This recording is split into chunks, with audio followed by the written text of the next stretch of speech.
दो जुमले आज वक्त मौजू को क्योंकि कंप्लीट करना था। ये तो गैरत नामूस है।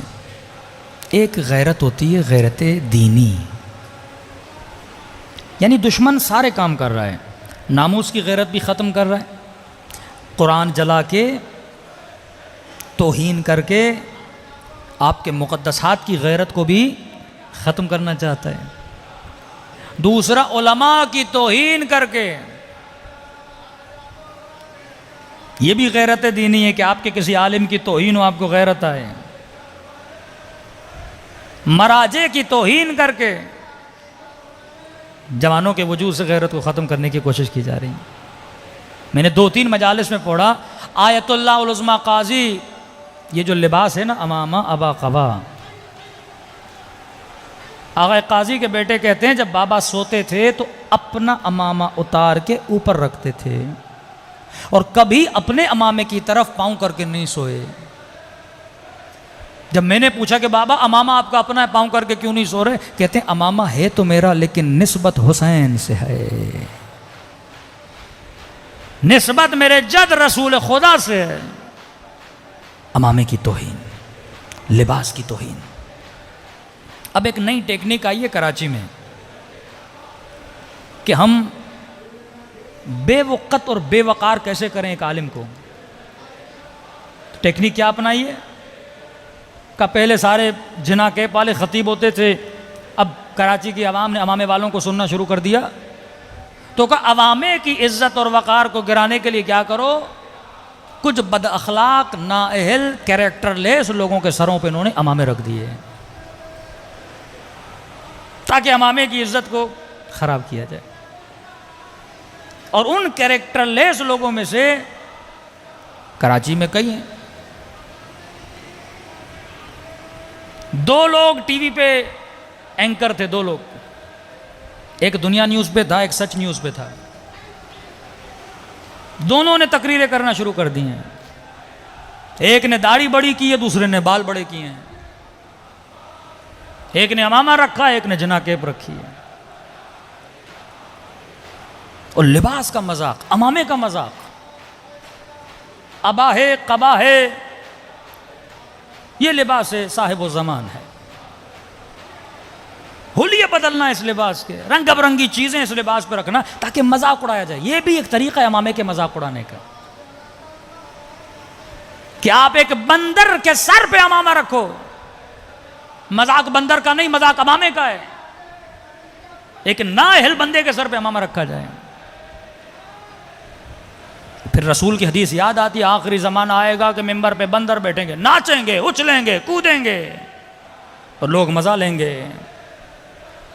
चलो बात यहां तक होती तो बात काफ़ी थी, लेकिन फिर उसी मिंबर पर अब देखो, पहले वो जाकिर बाज, वो खतीब बाज जो उलमा और मराजे की तौहीन करते थे, बंदा कहता था चलो मौलवी नहीं है ना, मौलवी दुश्मनी है, इसको हसद है, बुग़्ज़ है, जाहिल है। लेकिन अब साहिब अमामा अगर मर्जा की तौहीन करे, इससे बड़ा तो कोई खाइन नहीं है ना, कि साहिब उस ज़मान का लिबास पहने और उम्मत के उलमा की तौहीन करे। अपने जवानों को किताब जरूर लेकर दिए, प्रोटोकॉल्स ऑफ जूज, यहूदियत के प्रोटोकॉल्स, लिखा है कि हम किस तरह उम्मत मोहम्मद में तफरका डालते हैं। CIA के प्रीवियस हेड का इंटरव्यू पढ़िए, वो कहता है हमने बड़ी जंगें की मुसलमानों में, जंग में बड़ा खर्चा है, फ़ायदा नहीं है, अब बेहतरीन तरीका यह है इनको आपस में लड़ाओ, शिया सुन्नी आपस में लड़ें, शिया आपस में लड़ें। थोड़ा पॉलिटिकल अवेयरनेस अपने वजूद में लाइए, वाक़यात और हालात को समझने की कोशिश करिए। इराक़ के शिया, लुबनान के शिया, अज़रबैजान के शिया, ईरान के शिया, 5वें पाकिस्तान के शिया, इंडिया के शिया, 6 मुल्क। इन 6 मुल्कों में किसी भी मुल्क में शियों में इतना झगड़ा और तफरका और धड़ाबंदी नहीं है जितनी पाकिस्तान में, किसी मुल्क में नहीं है। एक अजब मामला है पाकिस्तान का, क्योंकि इनकलाब इस्लामी के बाद सबसे ज़्यादा प्रॉक्सीज यहाँ बनी। डॉलर का जोर, रियाल का जोर, जितना हो सके धड़ाबंदी करो, कहीं ऐसा ना हो कि शिया मजबूत हो जाए। अब इसको तोड़ने के लिए क्या करो, उलमा को बदनाम करो, नाम खराब करो, अब मामला लिबास में है। मौलवियों का लिबास पहना कर आलिम को बदनाम करो। इनकी निजी महफिलों में आप जाएंगे, जबान से गाली के अलावा कोई लफ्ज़ नहीं निकलता। इनकी निजी ज़िंदगी आप देखेंगे तो ये गैरत दीनी होनी चाहिए। खुमैनी मदरसे फैजिया में कहने लगे, आए अहले कौम, तुम्हारी गैरत को क्या हुआ है कि अमामा पहनकर दीन की तौहीन की जा रही है? का और कुछ नहीं कर सकते, इनके सरों से अमामे क्यों नहीं उतारते? ये लिबास अभी अब्दुल्लाह हुसैन है, ये लिबास इमाम ज़माना है। ऐसे लोग यहां बन रहे हैं और अहले विलायत देख रहे हैं। ये भी गैरत की कमी है। दीनी गैरत जब कम हो जाए और वहन आलिम, वहन मजहब, मौला फरमाते हैं हर गुनाह की माफ़ी है, तौहीन मजहब की माफ़ी नहीं है। तौहीन मजहब का सिर्फ ये मतलब नहीं कोई अलम की तौहीन करे, काबतुल्लाह की तौहीन करे। शाइर अल्लाह का मतलब हर वो चीज़ जो माशरे में अल्लाह के नाम को बुलंद करे। अलम को देखकर अब्बास याद आते हैं, जरी को देखकर हुसैन याद आते हैं। ये वो शायर हैं जो सांस नहीं लेते लेकिन जिंदा शाइर अल्लाह उलमा हैं। हदीस अल उलमा वरसतुल अंबिया, गैबत इमाम के बाद अगर अल्लाह की निगाह में किसी की कद्र कीमत है, उलमा है। और शियों की ताकत मरजाइयत है। वल्लाह अगर मरजाइयत ना हो, शियों का वजूद ही नहीं है।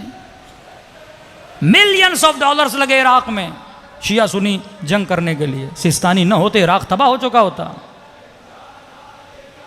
बिलियंस ऑफ डॉलर्स लगे ईरानी कौम पर।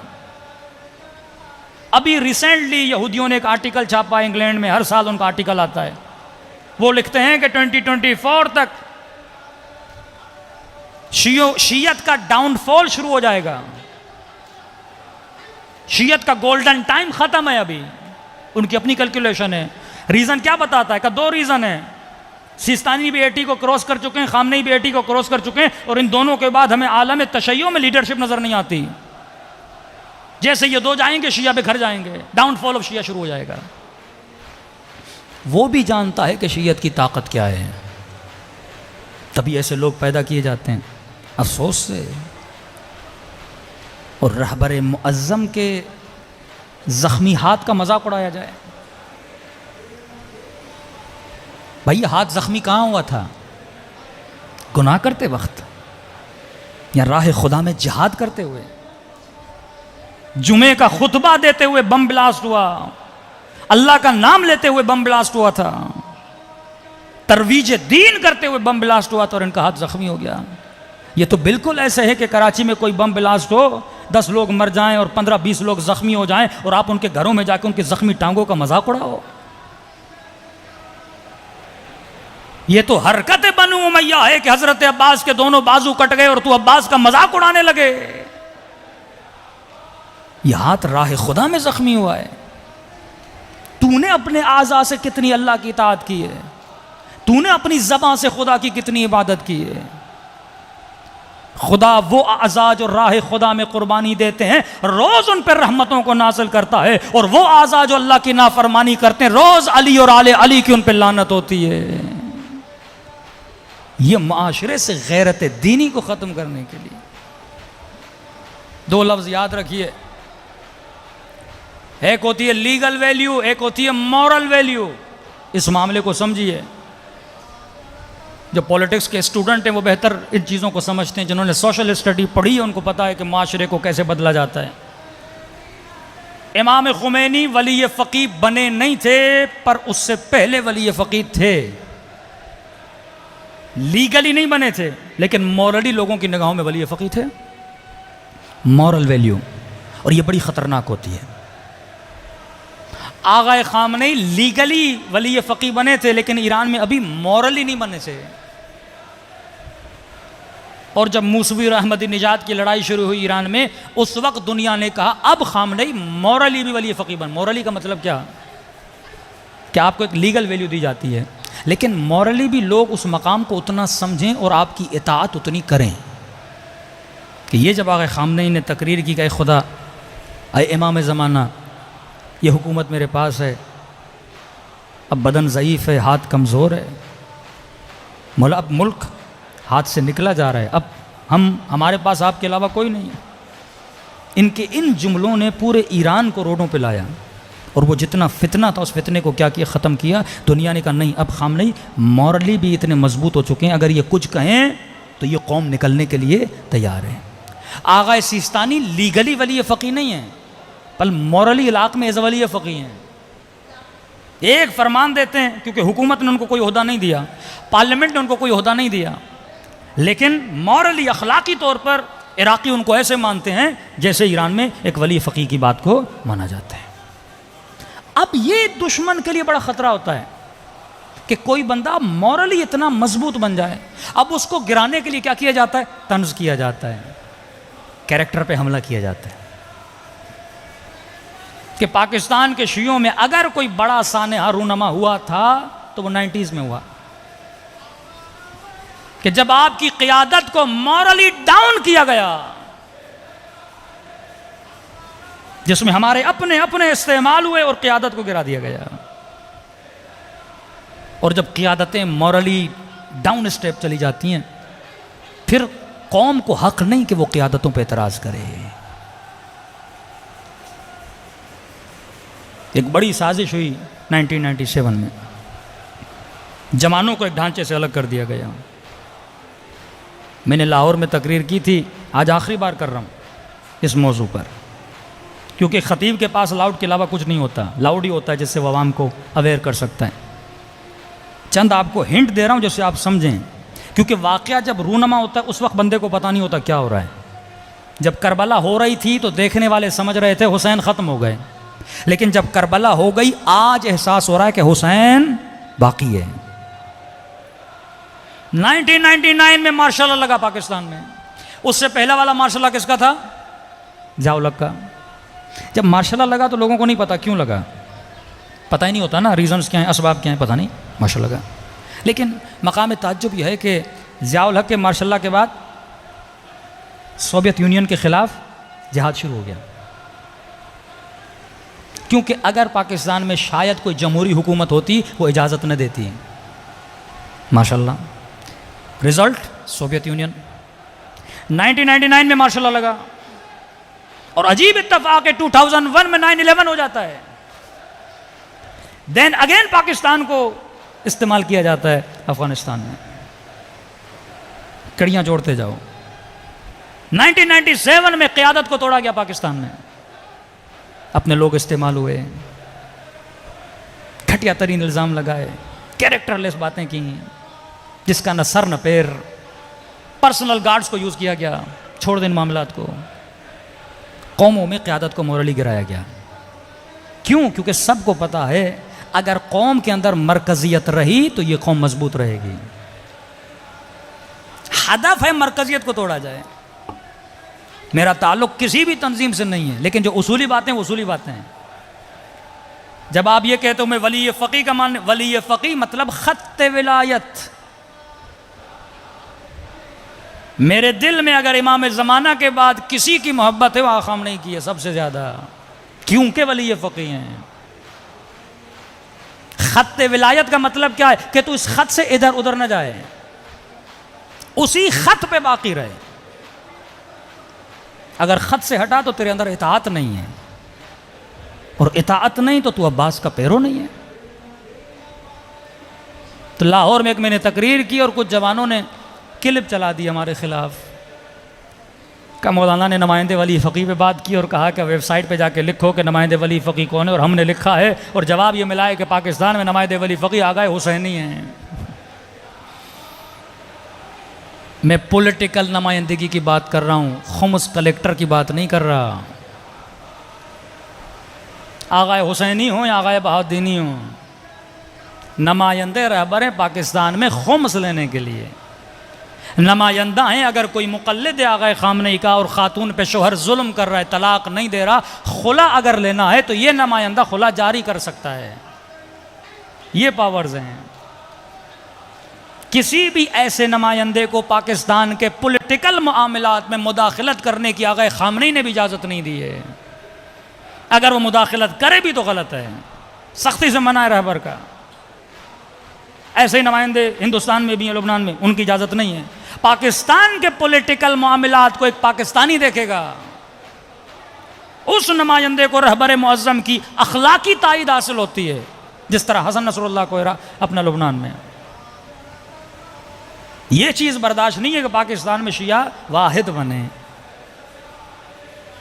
आज गिलगित बल्तिस्तान आप चले जाएं, शर्म आती है, 2/3 शिया मेजॉरिटी है। कभी शिया वजीर आज़म वहां नहीं बनता। जमहूरियत का हक है, जब आप 2/3 लेते हो तो आपका बंदा आना चाहिए। हमेशा एक नाअहल तरीन, बदकिरदार तरीन बंदे को वहां का वजीर आला बनाया जाता है। जब मैंने आगे राहत से कहा कि मौलाना असेंबली में हैं तो शिया ना का शिया हैं, पर अपनी तंजीम के नहीं हैं, सियासी पार्टियों के हैं। मौलाना पीने पिलाने वाले लोग हैं, इनके दिल में खौफ खुदा और गैरत दीनी होगी। और वो गिलगित बल्तिस्तान के 1997 में 100% रिजल्ट था कि वहां पे कौन जीतेगा।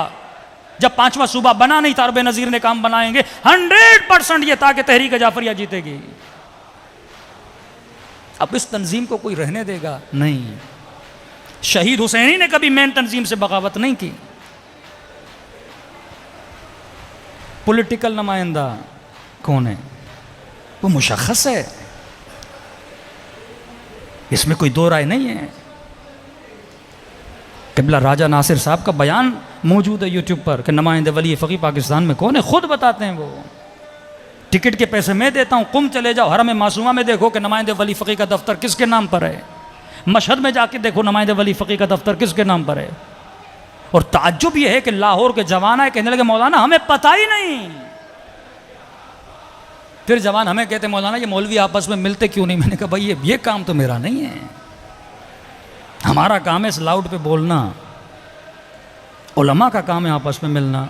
लेकिन फिर भी हमने कुछ जवानों को फिर भी आज से 1-1.5 साल पहले भेजा आगा साजिद के पास। उन्होंने छुप के वो रिकॉर्डिंग की, हमारे पास मौजूद है, जिसमें यही बोला गया कि आप क्यों नहीं मिलते, एक क्यों नहीं होते। उनका एक जुमला बड़ा लॉजिकल था। उन्होंने कहा इत्तेहाद वो करता है जो जुदा होता है, मैं तो अलग हुआ ही नहीं।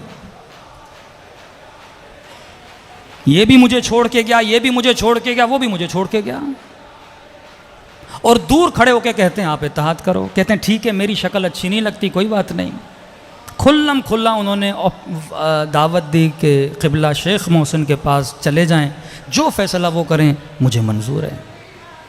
हमने उन पर भी हुज्जत तमाम की कि क़िबला पारा चनार में शियों का खून बहे, कोयटा में शियों का खून बहे, गिलगित बल्तिस्तान में आज ये हाल है कि एक अलम की वजह से 11-11 जवान जेलों में बंद कर दिए जाते हैं। सोल्जर बाज़ार में कैंप लगा होता है कि शिया मिसिंग पर्सन कहाँ से आए हैं। दूसरी चीज़ कि ऐसे ऐसे लोगों को कौमियात का लीडर बनाओ। अब कराची में ऐसे ऐसे लोग कौमियात, बाज़ लोग, सबकी बात, ऐसे ऐसे कौमियात वाले बाज़ कराची में बनाए गए जिनका फ़ोटो सेशन के अलावा कोई काम ही नहीं है। जहां जा रहे हैं कैमरा वाला बंदा साथ है, 10 फोटो यहां निकाले, 10 फोटो यहां निकाले। न सर पे अमामा है, ना आलिम है, करप्ट भी हैं। और बड़े बड़े मौलवियों को इनके पॉकेट्स में डाला जा रहा है, पैसे के जोर पर, माल के जोर पर। कौमें इस तरह तबाह होती हैं जब कौमों में इत्तेहाद नहीं होता। और ये सोच इमाम खुमैनी दे रहे थे कि जब तक एक लीडरशिप के नीचे तुम लोग मुत्तहिद नहीं होते तब तक तुम्हारा इजाला नहीं होता। दूसरा ये कि मरजइयत हर्फ आखर है, हर्फ आखर है। अगर शियत में मरजइयत नहीं, कुछ भी नहीं। एक अमेरिका का मौलवी जो पहले अमामा पहनता था, अभी अमामा उतार दिया। बाज़ हमारे बेवकूफ़ शिया चैनल चलाने वाले यूट्यूब पर ऐसे लोगों को प्रमोट कर रहे हैं। मौलाना अहले सुन्नत को जवाब दे रहा है, कल यजीद आके जवाब देगा, शिमर आके जवाब देगा, तू बिठा देगा उसको। मौलाना अच्छा मुनाजरा करता है और उसी मुनाजरे की आड़ में इन मलंगों को कवर करके फिर मरजइयत के खिलाफ, फिर रहबरियत के खिलाफ वो गुफ्तगू करता है। ये कमाई भी तेरे लिए हराम है जो यूट्यूब पे इस तरह तू कमा रहा है, तफरका डाल रहा है उम्मत में, अखबारियत को आम कर रहा है तू। शिया मकतब उसूलियीन का मकतब है, ये मुफीद का मकतब है, ये बाबवे का मकतब है, ये शहीद अव्वल शहीद सानी का मकतब है। इस कदर मेहनत की गई इस मकतब के लिए, लेकिन आज इसी उसूली मकतब को भी ठेस पहुंचाई जा रही है। एक नुक्ता ज़हन में रख लीजिए, divide and rule, divide and rule, जितना तोड़ोगे उतना इन पर रूल कर सकोगे। कि एक में अवामाना आपको मिसाल दे रहा था कि अगर कराची का एक मरकजी जुलूस है, अगला बंदा बोले कि मैं भी जुलूस निकालूंगा और बोलूंगा ये मरकजी है, तीसरा बंदा बोले मैं भी जुलूस निकालूंगा ये मरकजी है, चौथा बंदा बोले मैं भी जुलूस निकालूंगा मरकजी है। अब निकाल तो जुलूस रहा है, लेकिन दुश्मनी किससे कर रहा है? हैसियत खत्म कर रहा है मरकज की। आप जितने लीडर्स बनते जाओगे कमजोर आप होगे, फायदा दुश्मन का होगा। आज शियों का कोई कराची में मामला होता है, किससे बात की जाती है? जब तक पावर को सेंट्रलाइज आप नहीं करोगे आप तबाह हो जाओगे। यही हाल पॉलिटिक्स में। पाकिस्तान में जंग पावर की जंग है, या जमहूरियत हो या मार्शल्ला हो। आवाम का मसला ना जमहूरियत से ना मार्शल्ला से। आवाम कहती है मुझे रोटी चाहिए, महंगाई कम हो जाए, लेकिन इन दोनों के बीच में मुल्क तबाह बर्बाद हो जाएगा। पावर जब तक एक जगह पे आप ट्रांसफर नहीं करोगे, कौमों के अंदर जब तक इताअत नहीं पैदा होती। अमीरुल मोमिनीन कहते थे इताअत करो इताअत। अगर इताअत उलमा की नहीं है, मराजे की नहीं है, इंसान माशरा तबाह बर्बाद हो जाता है। तस्बीह की तरह नज़म पैदा करना है तो अपने अंदर तस्बीह के दानों की तरह नज़म पैदा करो। सलवात पढ़े मोहम्मद वाले मोहम्मद पर।